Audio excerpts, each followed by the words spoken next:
the Honorable Senator Barack Obama, the Senator for the state of Illinois. Ladies and gentlemen, would you please give a standing ovation for the members of the Congressional Black Caucus?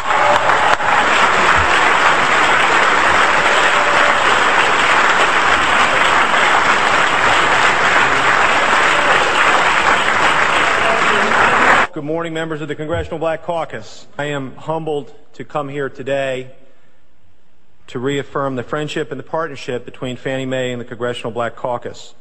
Fannie Mae is determined to keep tearing down the barriers to deliver on the American dream, and that means we need to work together with the CBC. So many of you have been good friends to Fannie Mae and our mission. You've been friends through thick and thin. We have indeed come upon a difficult time for Fannie Mae.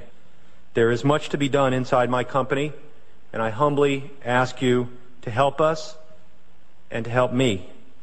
If there are areas where we are missing, if there are areas where we can do better, we'd like to hear it from our friends, and I'd be so bold as to say our family first.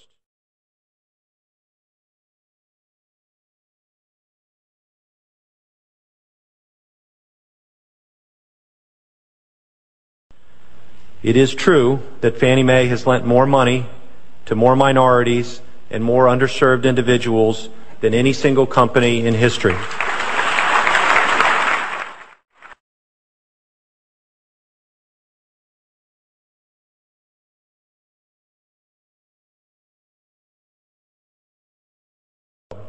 We will work hard inside our company to resolve the serious matters before us, to put our house in order, and to forge a new future.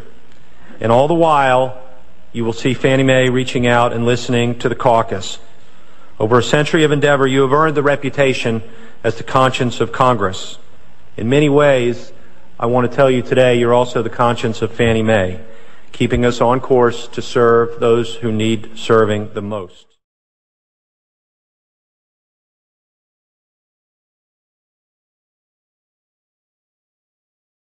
Heather, Lehman Brothers collapse is traced back to Fannie Mae and Freddie Mac, the two big mortgage banks that got a federal bailout a few weeks ago. Freddie and Fannie used huge lobbying budgets and political contributions to keep regulators off their backs.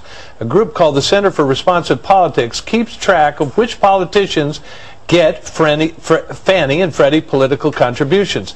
The top 3 U.S. senators getting big Fannie and Freddie political bucks were Democrats, and number 2 is Senator Barack Obama. Now remember, he's only been in the Senate 4 years, but still managed to grab the number 2 spot ahead of John Kerry, decades in the Senate, and Chris Dodd, who's chairman of the Senate Banking Committee.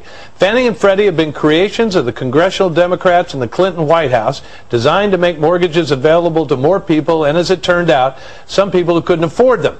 Fannie and Freddie have also been places for big Washington Democrats to go to work in the semi-private sector and pocket millions. The Clinton administration's White House budget director, Franklin Raines, ran Fannie and collected $50 million. Jamie Gorelick, Clinton Justice Department official, worked for Fannie and took home $26 million. Big Democrat Jim Johnson, recently on Obama's VP search committee, has hauled in millions from his Fannie Mae CEO job. Now remember, Obama's ads and stump speeches attack McCain and Republican policies for the current financial turmoil. It is demonstrably not Republican policy, and worse, it appears the man attacking McCain, Senator Obama, was at the head of the line when the piggies lined up at the Fannie and Freddie trough for campaign bucks. Senator Barack Obama, number 2 on the Fannie-Freddie list of favored politicians after just 4 short years in the Senate.